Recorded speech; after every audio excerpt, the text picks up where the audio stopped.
guys, thank you.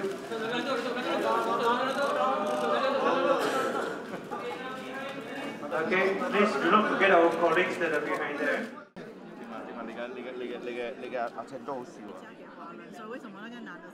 My team and I would like to make the presentation for the report of MH370. But before I do that, I have to make two caveats. The first one is to allay the fears of some people. This is not the final report. This is just a report. And the second thing is, we have been very often confused by people, even in those in government, that we are also in charge of search. I would like to categorically state here that my team is only on safety investigation. We have nothing to do with search. The search that is going on is by another group of people, another agency. We are only doing our work according to ICAO Annex 13.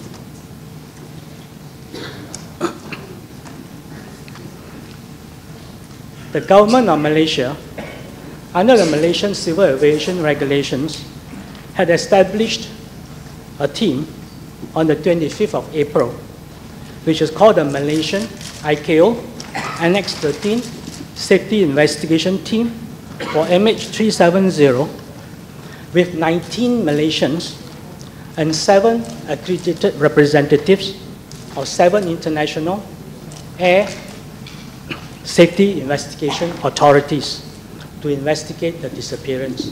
I need to take a bit of time to explain to you. Why is it called Malaysian? Because it's led by Malaysia. Why is it called Annex 13?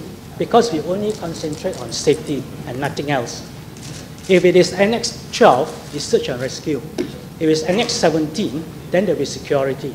So this is purely Annex 13. I hope if any question will be raised later, it will be concentrated only on safety issues.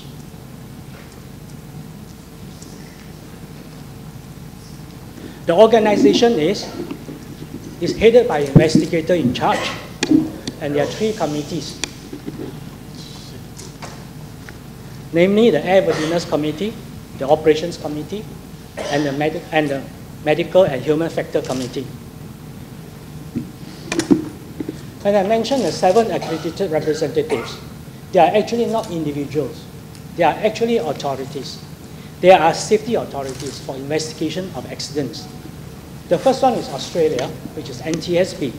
The second one is China, CAAC, France, PEA, and Indonesia, Singapore, TSIB, United Kingdom, AIB, and US, NTSB. And I would like to specially mention here that this report was not prepared by Malaysia alone. It is the work of 8 countries, Malaysia and 7 accredited representatives. Under the ICAO Annex 13 protocol, the report has to be sent to all the accredited representatives who have worked together with us for the last 4 years. And they were given 60 days, mandatory 60 days, to go through the report and to furnish us with their minority reports, which means they do not agree with us. And I'm happy to inform all of you that we have received no minority reports from any of the 7 accredited countries, accredited representatives. This means that this report is not only endorsed by Malaysia, it's also endorsed by the 7 countries that I mentioned to you. When we were appointed on April the 25th, 2014, the team took 1 year to gather information on the disappearance of MH370.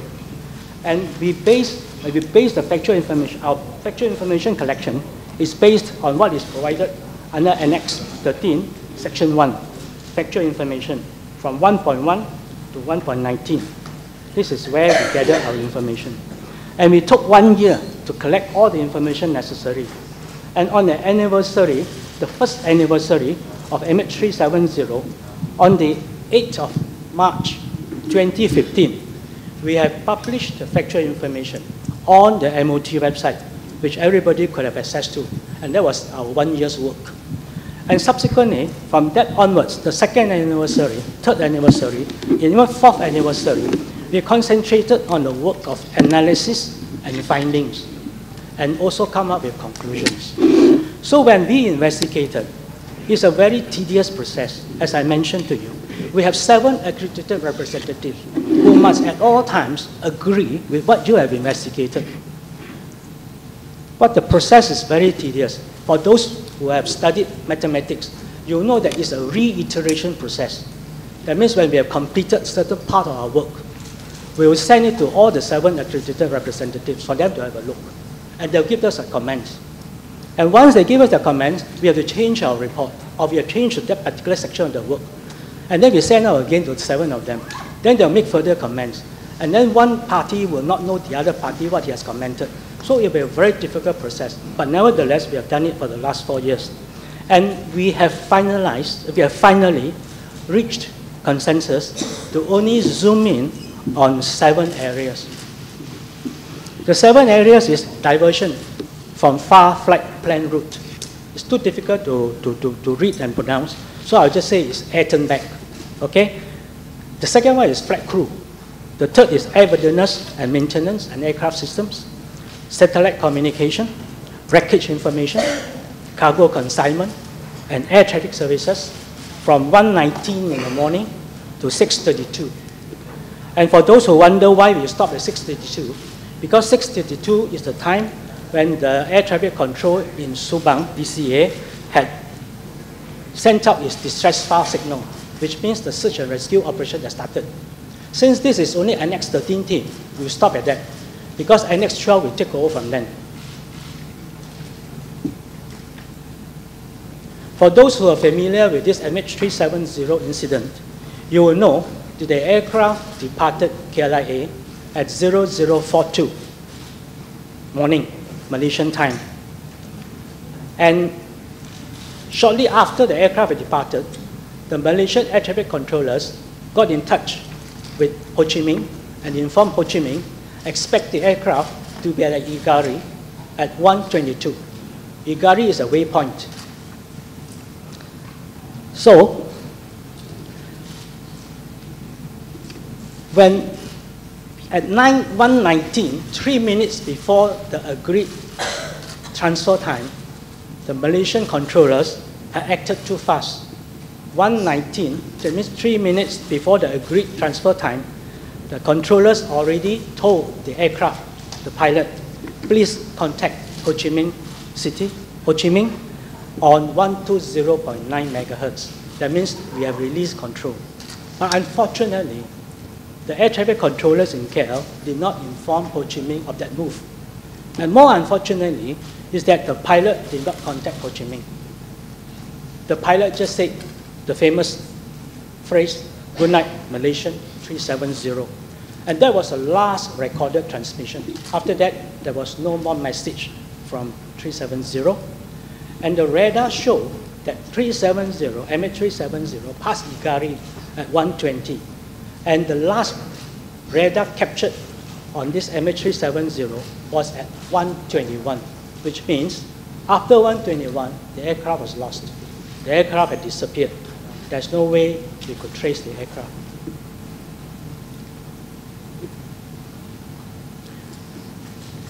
So the civilian radar had lost the aircraft because the transponder, for whatever reasons, the signal had ceased. So what happened to us, the investigation team?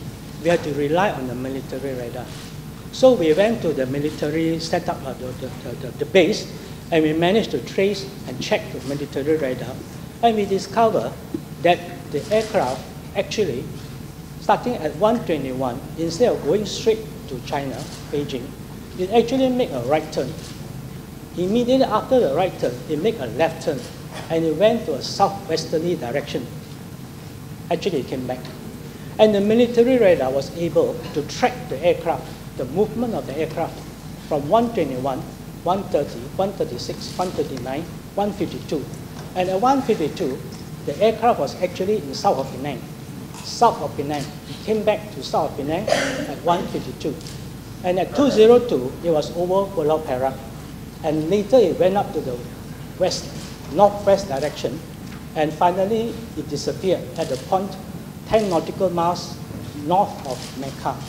And Mecca is another waypoint. So this is the military record which showed that the aircraft indeed had turned back. So do we rely only on the military radar information? But we did have another source of information, namely the Kota Baru civilian radar. The Kota Baru civilian radar was also able to track the aircraft coming back. Of course, it is not as accurate and as clear as the RMF radar, but nevertheless, we had tracked continuously the aircraft had turned back. And also, the Ho Chi Minh and the Medan, and also the Ho Chi Minh was able to track the aircraft for a short while, but disappeared. So what we have established is that the aircraft had actually turned back. There was an air turn back. And from our analysis and findings, we can conclude that MH370 had turned back.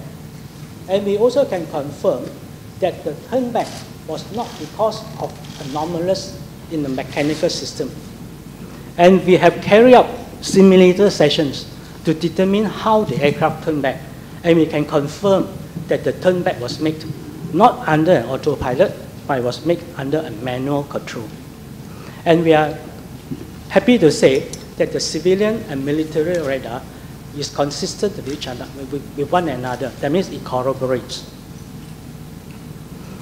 And also from our analysis, we discover that the position, the bearing, and heading of the radar returns of the civilian and military radar are referring to the same target.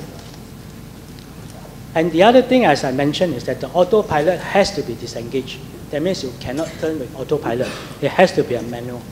We have carried out 7 simulator tests, flight simulator tests, 3 at high speed and 4 at low speed. And we found that the turn was made indeed under a manual, not autopilot. And we also could not understand why the transponder signal from MH370 ceased, but not from the other aircraft. We cannot establish if the aircraft was flown by anyone other than the pilot.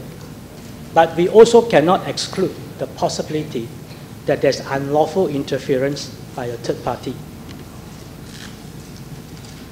And based on the military record, there was no evidence of a rapid change in the altitude and the speed to indicate that MH370 was deliberately evading radar. We also found out that the military radar by RMAF had labeled or designated the aircraft as friendly and did not pose any threat to the airspace security, integrity, and sovereignty. We have established that the aircraft had indeed turned back. So the next thing that we had to examine is the flight crew. Okay? We examined the pilot, MH370. He was 53 years old from Penang, married with 3 children. And he had education up to O level. He had work experience, a very experienced pilot, with 18,000 hours of flying, out of which 8,700 was on B777. In 1981, he went to Manila Flying School. In 1983, he was a second officer for a Mars Fokker. In 1985, he was first officer for a B737. 1991, he became captain of a 737. 1996, captain of a A330. And 1998, he was captain of a B777. We examined his medical history, and we found that he had suffered a spinal injury in 2007.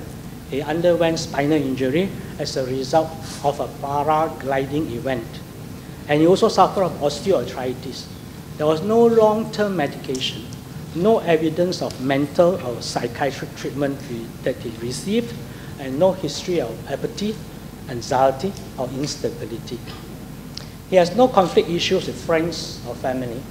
And he had shown no signs of social isolation, self-neglect, no abuse of alcohol or drug, no change in habit or interest, no stress or anxiety was detected in his audio recordings, and no signs of significant behavioral changes as observed in the CCTV footage. And we examined his competency.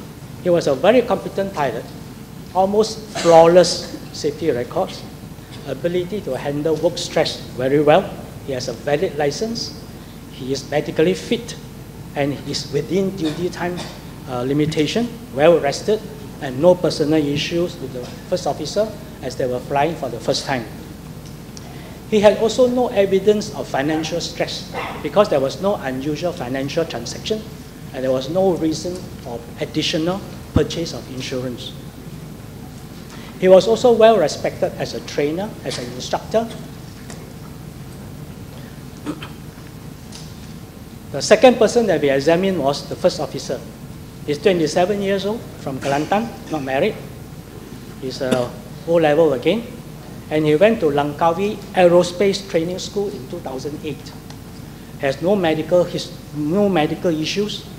And he had a life insurance policy and 2 savings.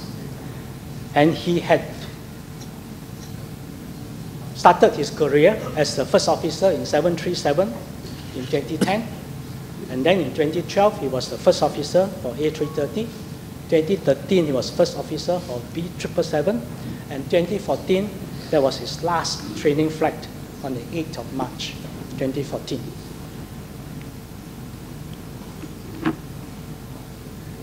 Can I have some water, please? We have also examined the pilot home simulator. The pilot's home simulator,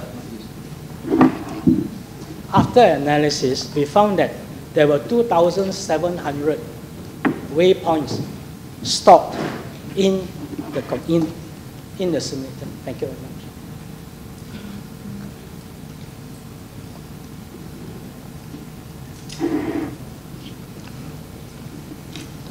Some of the waypoints were among, in the search area, were among the 2,700 coordinates that we discovered. But unfortunately, we are not able to identify and confirm if all the waypoints were actually in one file or they were in separate files. The police could not confirm that.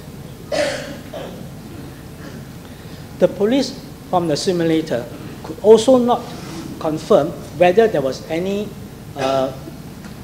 data that related to performing climb, altitude, or heading maneuvers that was on a similar route flown by MH370. So in conclusion, the forensic report of the Royal Malaysian Police was that there was no unusual activities other than game-related flight simulations.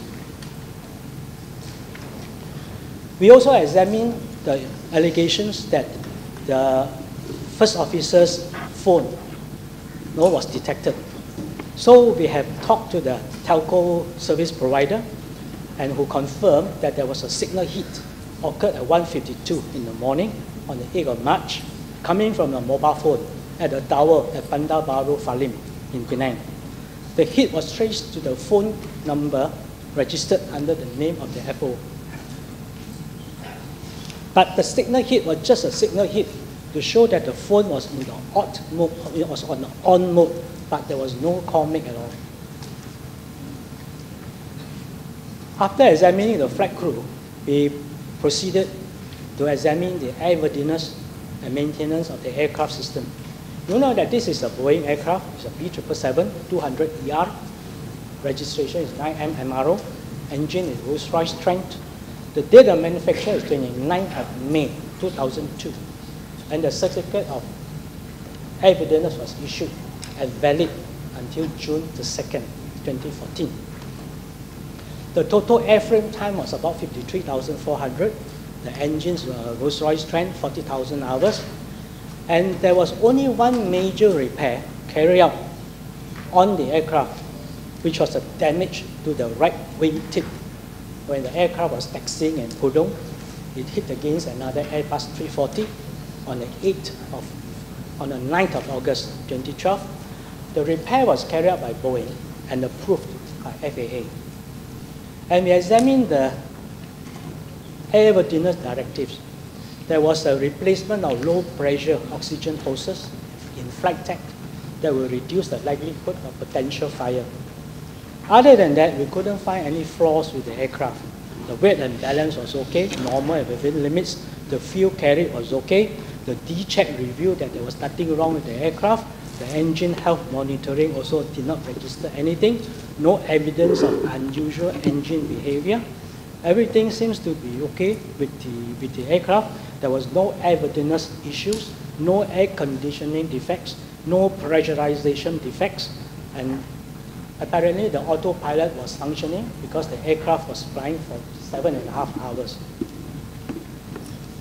The fuel was okay because the fuel put in was 49,700 kilograms, and the last ACAS message at 35,000 feet above sea level.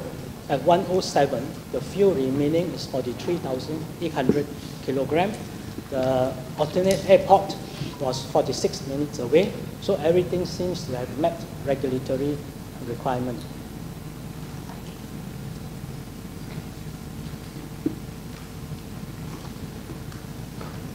There were a lot of allegations on the remote control takeover of the aircraft.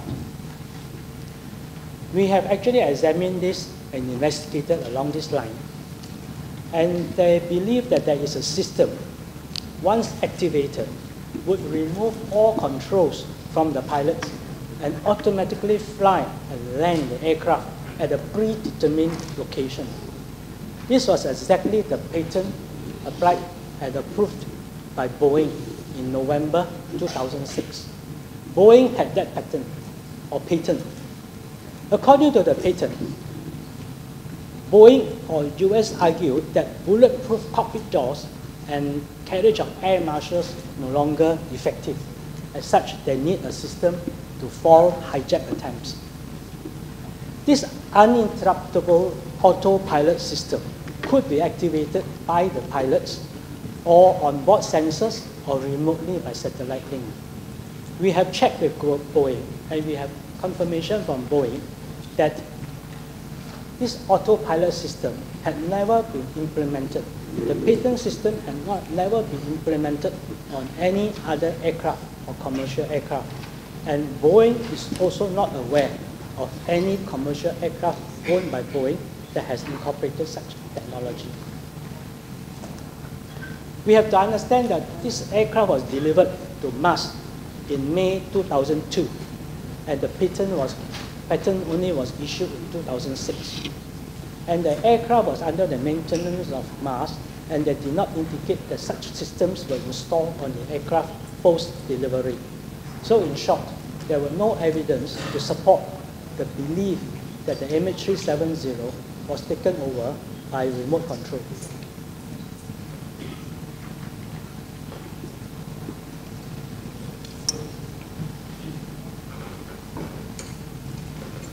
The satellite communications.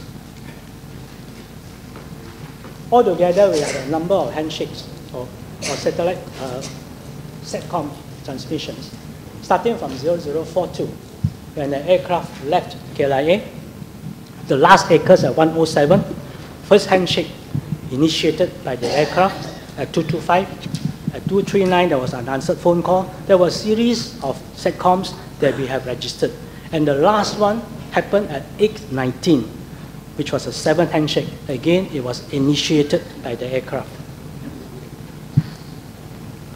We have checked, and we found that by using the 7 handshakes, we are able to establish the approximate path of the aircraft over the Indian Ocean. And we also confirmed that at 107, there was a last ACAS transmission. After that, we expect another transmission at 137, but it did not come in. There are 2 significant events, which is at 225, the aircraft initiated a handshake. And it was most likely due to power interruption to the SATCOM avionics, but we do not know why. Another handshake at 819 we are more clear on this handshake because it is actually due to low fuel exhaustion at this time, resulting in the loss of both engines. We went on to examine the wreckage and impact. And as of to date, there were 27 debris that have been collected or that we know of, 27 of them. But in our possession, there were only 26. One piece, which is a flaperon, is not with us. It's with the French judicial authorities. All the 26 pieces that are with us, or all the 27 pieces, 3 pieces confirmed to be from MH370. And the other 7 pieces, we can only say that it's almost certain. The 3 confirmed pieces are because of the special number or registration, that the part number that we have, which actually on checking, realized that it was actually manufactured and it was installed in the MH370. The 3 that were confirmed is, one is a flaperon, the second one was a right-hand outboard flap, and the third item was the left outboard flap. To date, the main wreckage had not been found. However, the items of debris confirmed from MH370 are found or were found as far north as the eastern coast of Tanzania and far south as the eastern coast of South Africa. When we examine the wreckage, the debris, we found that the right flaperon and the right outboard flap, the right flaperon was in its neutral position, whereas the outboard flap is in the retracted position.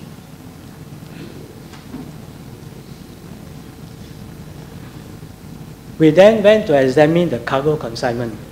There were altogether 17,000 kilograms of passenger weight, 10,000 of cargo, 3,003 of bags, check-in bags, 4,005 of mangosteen, 2,004 of cargo from Motorola, all of which 221 are from lithium-ion batteries. The lithium-ion batteries were packed on the 7th of March. They were sent to the KLIA in mass cargo in Penang, and they were inspected by the mass cargo staff, but they were not examined by the X-ray because at that point of time, there was no X-ray machine big enough to screen cargo. And also went through custom inspection and clearance. And the lithium-ion batteries were not classified as dangerous goods. As for the mangosteens, 2,500 kilograms of mangosteen were from the farm in Muar by the name of Po Seng Kian. And the other remaining 2,000 mangosteen were from Sumatra. The mangosteen were put in plastic baskets, 8 to 9 kilo per basket, covered with sponges soaked in water, and to maintain freshness, and then sent to mass cargo KLIA. The fruits were all put in a container, the ULD, unit load device, and altogether there were 4 ULDs. A total of 85 shipments of mangosteen had been sent to China from KLIA for the period January to May. And it's interesting to note that during the same period, there were 99 shipments of lithium-ion batteries to China. And there were 36 occasions where both lithium-ion batteries and mangosteen were shipped together to China between the period of January to May. And we have not found any irregularity in the packing process. Next is the air traffic services from 119 to 632. The disappearance of MH370 happened in Igari, which is in the Singapore Flight Information Region. And the Singapore authorities have dedicated and released the area to the Malaysian authorities to provide alert services, flight information services, and air traffic control services. The transfer of control, as I mentioned, should be at 1:22 in the morning. But Malaysian controllers had transferred the aircraft at 1:19, 3 minutes ahead of the transfer time. But unfortunately, the Ho Chi Minh authorities were not informed of the transfer, and the pilot also did not inform Ho Chi Minh of the transfer. And Ho Chi Minh Air Traffic Control, they should have discovered this at 1:22, the agreed transfer time. Even though if they did not realize it at 1:22, they should have realized it at 1:27, because they were given 5 minutes grace period in their electoral agreement with Malaysia. But unfortunately, they did not realize it at 1:27 either. They only realized it at 1:39, which meant that the aircraft had already disappeared for more than 21 minutes. Based on the events, the investigation found out that the radar controllers did not maintain a continuous watch on the radar display, did not release control according to the agreed transfer time, relied too much on mass information, and did not initiate the various emergency phases as required, and did not make an effort to contact Royal Malaysian Air Force.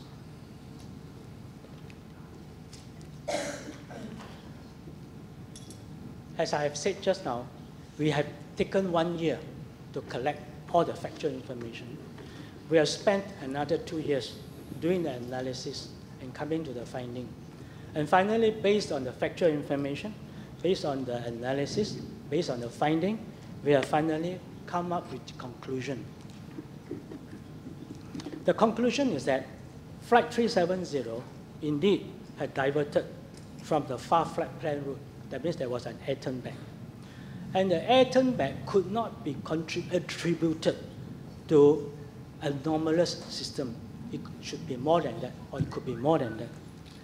And based on our flight simulator trials, it's established that the air turn back was made under manual control and not autopilot. And Ho Chi Minh had also made a mistake by not notifying Malaysian authorities at the right time. And the other problem was that the KL ATC had relied too much information, which was wrong information provided by mass flight operations. And the air traffic controllers also did not initiate the various emergency phases required of them, thereby delaying the activation of the search and rescue operations. We also confirmed that the pilot and the first officer held valid airman license and medical certificate, and they were within duty time limits, and they were adequately rested. And there was no financial stress or behavioral changes to the pilot and the FO. The radio and telephonic communication by the pilot and the first officer with the controllers showed that there was no evidence of any anxiety or stress. The aircraft maintenance record indicated that the aircraft was well maintained and with maintained according to existing regulations and approved procedures, except on the ULB battery, which had expired. There was no record of any malfunction or defect of the aircraft that could have contributed to the disappearance. It is possible that the absence of communications prior to flight path diversion was due to the systems being manually turned off, whether with intent or otherwise. The analysis of the system also confirmed that based on the route followed by the aircraft, the height at which it flew did not suggest any mechanical problem with the aircraft's frame, control system, fuel, or engines. The data from the last 7 SATCOM handshakes were used to establish the flight path of the aircraft over the Indian Ocean. The 2 handshakes were significant. One is due to interruption of the SATCOM avionics, and the other was as a result of the low fuel exhaustion. The wreckage had not been found, but the debris had been found as far north as the eastern coast of Tanzania, as well as South Africa. We have examined the flaperon, the right flaperon. It was in a neutral position. And we examined the outboard flap. It was in a retracted position. All this will give us the indication and belief that the aircraft at that point of time was not configured to land. The flaperon had been confirmed as part of the MH370 together with the right outboard flap and the left outboard flap. The two cargo items that were of interest, lithium batteries and mangosteen, they were carried for a long time via scheduled flights on Mars before and after the event, and they were packed and loaded according to standard operating procedures. The possibility of intervention by a third party cannot be excluded. It should be recognized that due to the significant lack of evidence available to the team, we are unable to determine with any certainty the reasons that the aircraft diverted from its far flight plan route. The lack of evidence includes the information recorded on the flight data recorder, cockpit voice recorder, and other recording devices on the aircraft that could indicate why the aircraft had flown to the southern Indian Ocean. In conclusion, the team is unable to determine the real cause for the disappearance of the MH370. But based on the findings, analysis, conclusions, and in accordance with the ICAO Annex 13 protocol, the investigation team had come up with recommendations to the various stakeholders and agencies. These recommendations are safety recommendations, which are aimed to enhance safety. We have given 7 recommendations to the Department of Civil Aviation. We have given 2 safety recommendations to Vietnam authorities. We have given 8 to MAS, and 1 to MAB, and 1 to ICAO. And ladies and gentlemen, that's my presentation, and I'll be happy to take any questions.